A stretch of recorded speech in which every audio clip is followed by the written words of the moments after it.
Essa semana se comemora a Semana Internacional do Meio Ambiente. E qual é a relação dessa discussão sobre sustentabilidade e produção de ovos?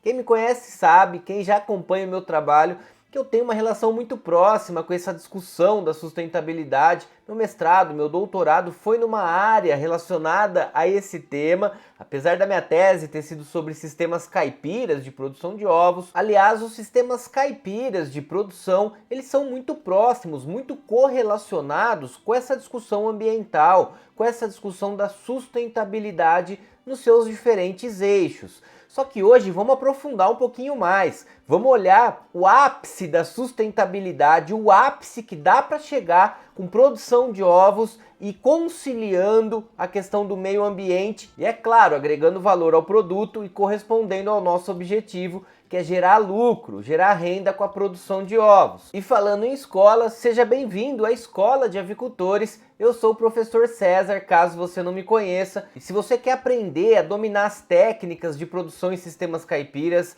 quer lucrar mais com a atividade, é só seguir o nosso canal, aperta aí em inscrever-se que vale a pena. Toda segunda e quinta, 8 horas da noite tem vídeo novo. Já deixa aquele joinha se você curte esse conteúdo e já assina a sua presença, que o joinha é a lista de presença da nossa escola. Então já aperta no joinha e assina a presença. Para a gente começar a fazer essa discussão da sustentabilidade e do meio ambiente para o ápice que dá para chegar. O ápice que dá para a gente chegar é na produção considerada orgânica, é a produção agroecológica. Existe uma lei federal, uma lei guarda-chuva que a gente chama, que ela abrange todos esses sistemas alternativos, que nasceram como agricultura alternativa.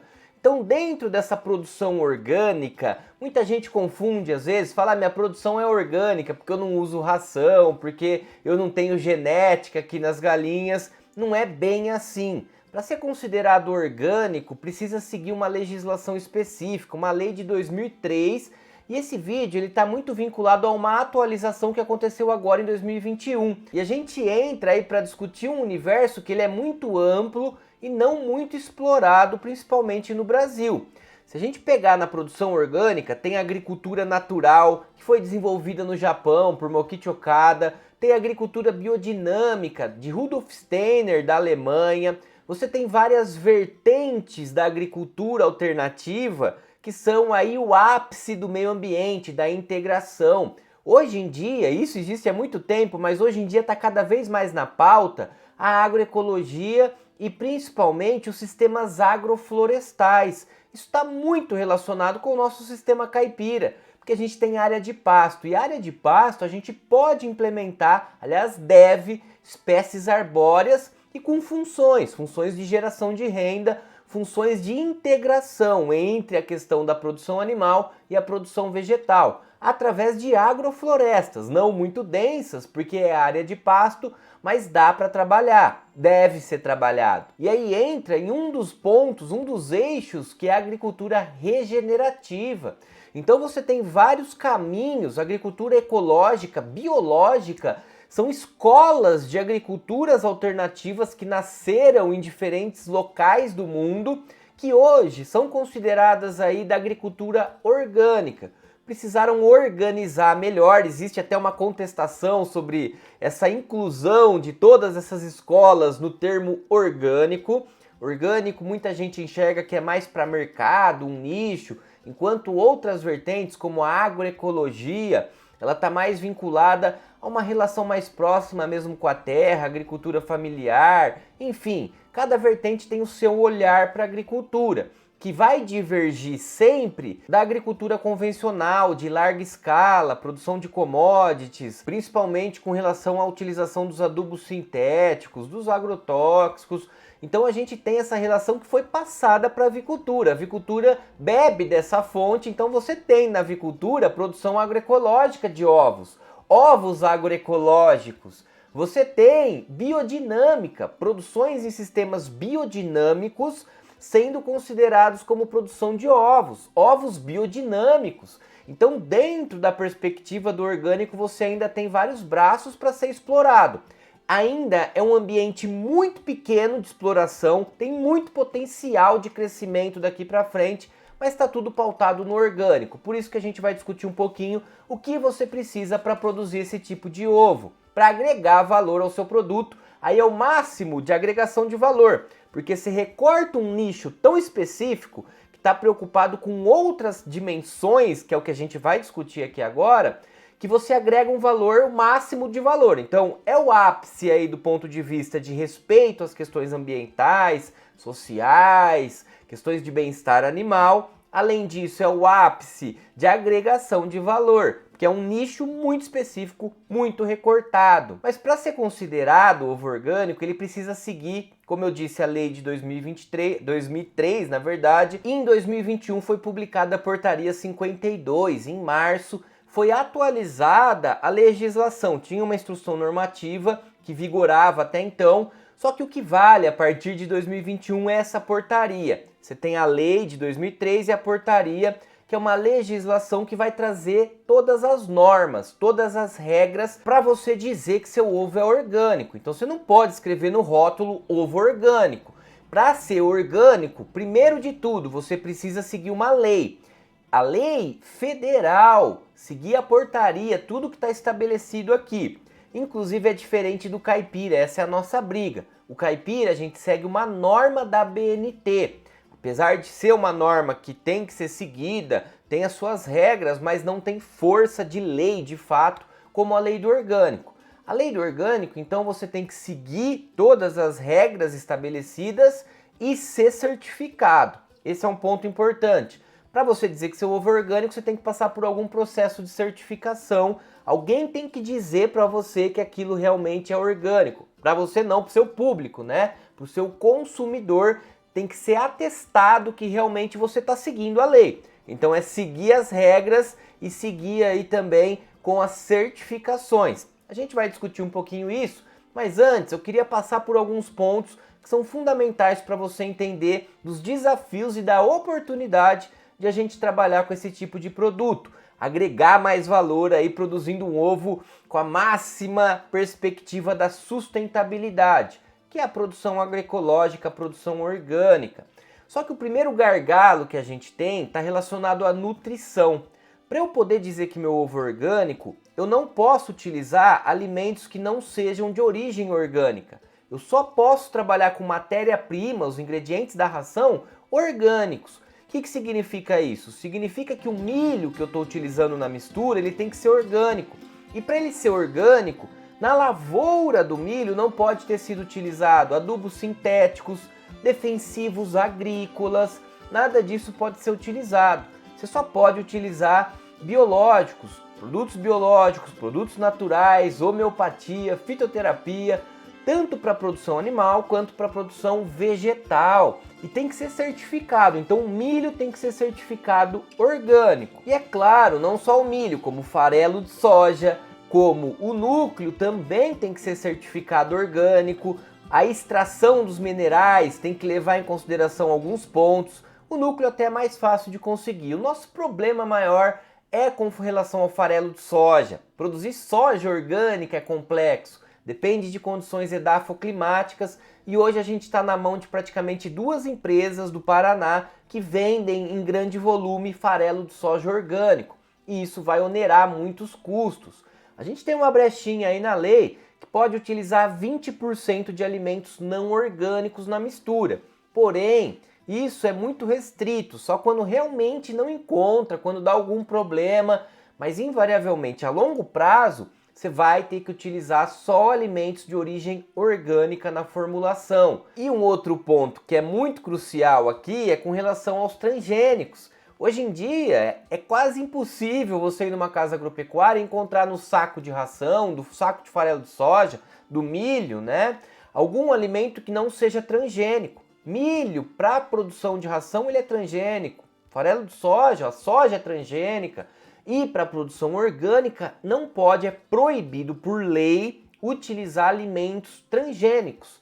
Além disso, para você dizer que seu ovo é orgânico, você precisa respeitar as densidades, que elas são muito próximas, inclusive, dos sistemas caipiras. Aliás, quem é meu aluno sabe que a gente bebe muito da fonte, sistemas orgânicos, agroecológicos, certificações de bem-estar, para poder montar as nossas aulas, o nosso curso e também os nossos diálogos, porque são muito próximos. A gente busca, né? A escola tem esse viés da sustentabilidade e busca alinhar sempre, pensando, é claro, nas questões ambientais, mas também em agregar valor, porque isso agrega bastante valor se você sabe utilizar nas estratégias de marketing.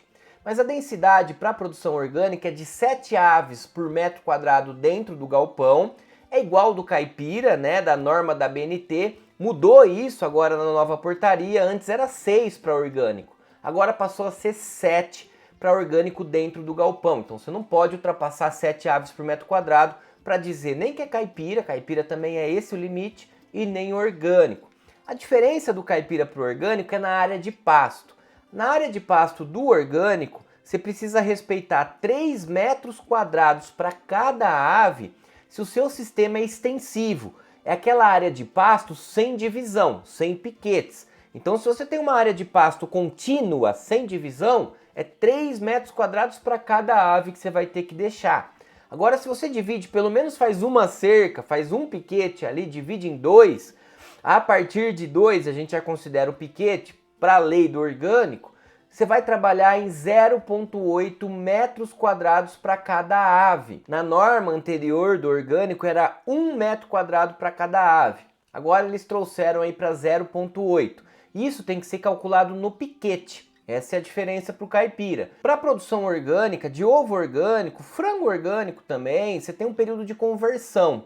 O período de conversão ele é muito importante, estabelecido pela lei. No caso das poedeiras, ele é de 12 meses da área de pasto, aliás, não só poedeiras, mas todos os sistemas de área de pasto, e de 75 dias para as aves aí de postura. O que significa isso? Significa que você não pode comprar, por exemplo, a franga com 100 dias iniciando a produção de um sistema convencional, então ela estava comendo ração com milho transgênico, que foi produzido lá com NPK, com adubo sintético, e depois disso você começar a usar uma ração orgânica e falar que esse ovo é orgânico.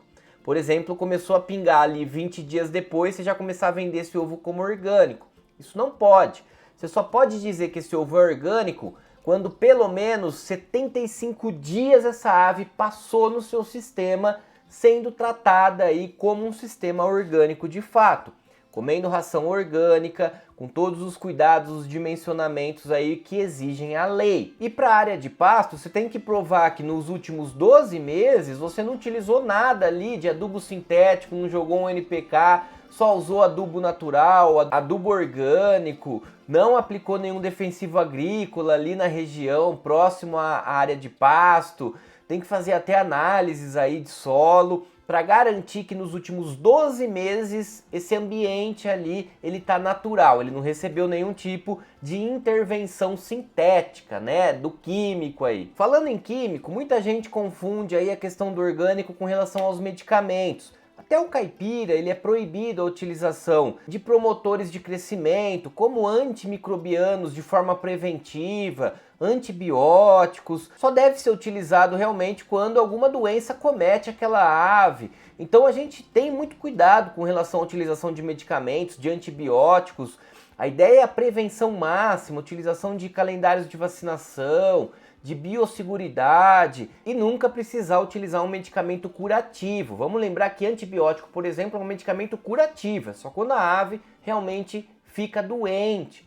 E nos sistemas orgânicos, é claro, você vai optar sempre por prevenção. Prevenção com fitoterápicos, homeopatia, alho, limão, tratamentos homeopáticos de maneira geral. Você tem vários caminhos aí alternativos de prevenção, vacinação, é claro. Mas se a ave fica doente, se ela tem a saúde comprometida, ela está entre a vida e a morte, pode utilizar um antibiótico. Deve, para salvar a vida do animal, até na lei diz isso. Para você salvar a vida desse animal, você tem que utilizar um medicamento sintético aqui no caso, né? E aí você pode utilizar então até um antibiótico.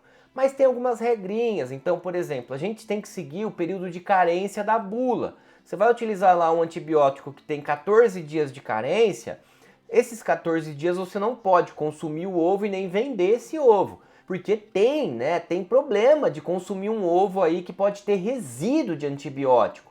Isso traz vários fatores de saúde pública que não vamos discutir aqui. Para o orgânico, você pode utilizar, tem que dar o período de carência, só que 2 vezes esse período de carência. Então, para você considerar esse ovo como orgânico, como agroecológico, além do período de 14 dias, por exemplo, de um medicamento, teriam que ser 28 dias descartando esse ovo. Só depois disso que você poderia aí vender como orgânico novamente. E um ponto fundamental que eu gosto sempre de trazer nas discussões para a produção orgânica é com relação ao caderno de manejo, plano de manejo. Aqui é muito interessante, isso está disponível em PDF online, é só você escrever aí no Google, caderno de manejo, caderno do plano de manejo orgânico, você já tem acesso a esse material, é do MAPA, do Ministério da Agricultura. Todo produtor orgânico deve anotar tudo e seguir certinho aqui as informações. E aí eu falo que é muito interessante porque não é só para produtor orgânico. Você trabalha em sistemas caipiras, trabalha de fundo de quintal, você pode olhar o que está sendo colocado nesse caderno e fazer as suas anotações, os seus acompanhamentos. Eu sou suspeito para falar, mas o acompanhamento da atividade é o que muda o jogo com relação ao lucro. Acompanhar, monitorar e fazer as correções é o que faz a empresa de produção avícola aí, seja caipira ou qualquer que seja a esfera, ser rentável. Então precisa sempre anotar tudo, precisa sempre acompanhar o que está acontecendo através do tempo. Isso a gente consegue fazer com caderno. Você pode utilizar esse mesmo material disponível do MAPA para fazer as suas anotações. E como eu disse para vocês, para dizer que o ovo é orgânico, você tem que seguir todas essas regras que a gente passou e ter certificado, ser certificado para isso. A vantagem é que na verdade você tem 3 caminhos. Um caminho que ele é mais caro, que é da auditoria, vale a pena para quem tem uma produção maior ou está pensando numa produção de maior escala, que é a auditoria. Então, é de primeira instância que a gente chama ali, né? Você contrata uma dessas empresas de auditoria, por exemplo, a EcoCert, mas tem várias no mercado, e aí eles vão lá fazer uma vistoria, vai com checklist e vai olhar tudo que está acontecendo no seu sistema, se sua ração ela é orgânica, se você está respeitando os dimensionamentos, as densidades, tudo que você está fazendo no sistema, ele vai estar olhando. Se está tudo dentro da lei, ele atesta aí que o seu ovo é orgânico, você pode colocar o selo, pode trabalhar ali com o selo e vender ele com esse valor agregado como ovo agroecológico, ovo orgânico, enfim. Tem também o sistema participativo de garantia. Ele sai mais em conta, porque aí você divide os custos, tem uma divisão ali através de uma OPAC, é formado, né, uma organização que é feita ali por consumidores, que é feita por técnicos entusiastas da produção orgânica, e aí você junta todo mundo e faz um sistema participativo de garantia. E ainda tem um terceiro caminho de certificação que é a OCS, a Organização de Controle Social. E aqui para menor escala funciona muito bem, não tem custo nenhum. A ideia é que pelo menos 3 avicultores eles sejam aí orgânicos e se visitem. Para formar uma OCS precisa de pelo menos 3 avicultores que vão se visitar, vão se regularizar por si só. É uma organização, é um organismo aí de controle social. Os próprios avicultores que se visitam, se fiscalizam e atestam que esse produto é orgânico para o consumidor. Só que tem uma questão, aí você não pode usar o selo, aquele selo bonito do orgânico, só pode usar quando é auditoria ou quando é através da segunda instância aí, que é o sistema participativo de garantia. A terceira instância aqui, que é a terceira parte, só pode utilizar uma declaração, você não pode usar esse logo aí do orgânico, mas você tem uma declaração atestando que aquele ovo ele é orgânico, produzido seguindo todas as normas e as legislações específicas. Beleza? Eu acho importante trazer essa discussão para vocês, para estar antenado no que é o ápice do mercado com relação a nicho. Tem um nicho de mercado específico que prefere comprar um ovo que as galinhas não comeram alimentos transgênicos, que elas comem ração orgânica. Eles estão dispostos a pagar mais por isso. O custo é maior, mas de repente vale a pena analisar e vale a pena estar antenado para o longo prazo. porque essa é uma tendência que já acontece em muitos países e provavelmente vai vir para o Brasil. Obrigado por acompanhar esse vídeo até o final, um grande abraço!